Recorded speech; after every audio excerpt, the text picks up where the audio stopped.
కాంత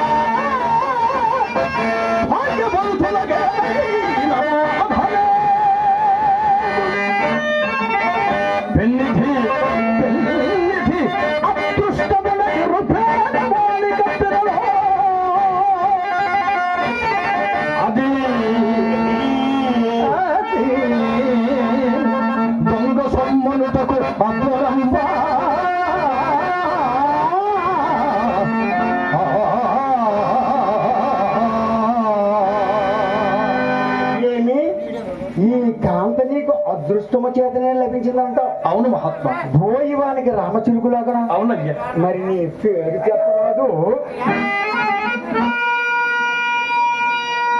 నేను హరిశ్చంద్రుడు, నా భార్య చంద్రమతయ్యా. చంద్రమతి ఎలాగును ఆ విశ్వామిత్రుడికి రుణపడి అరచితుడు నీవేనటయ్యా. అవును మహాత్మా.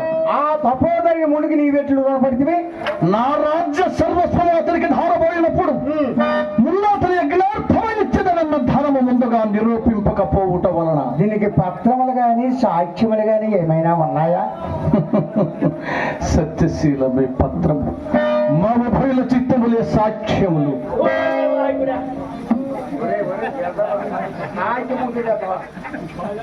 అమ్మాయి కూడా ప్రేమ లేని సాక్ష్యములకు భయపడి నిక్షేపము లాంటి ఎలా నమ్ముకొనుచున్నావు.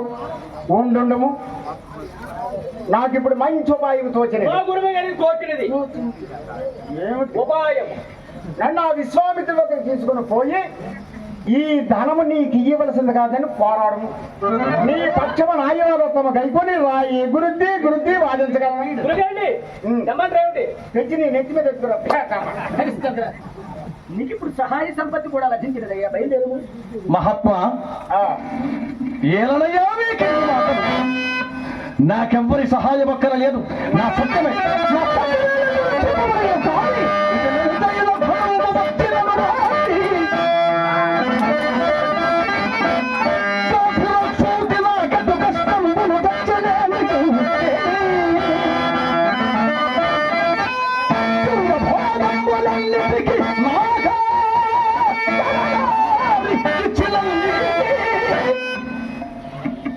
నేనే సత్యము తప్ప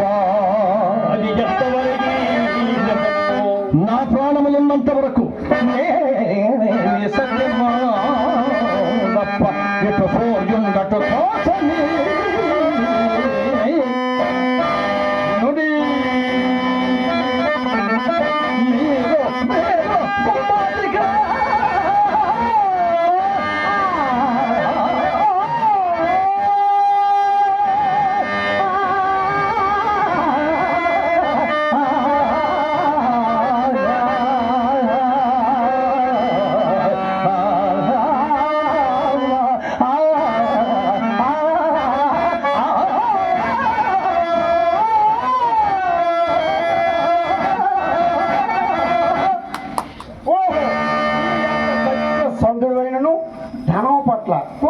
కొంచెము సడలొచ్చిన. అందుకే సర్వేజన కాంచన మహాశ్రాంతిని పెద్దలు చెప్తున్నారు. నా ఈ శాస్త్ర ప్రకారం అంగీకరించి ఆ కౌసు పోతున్నారు.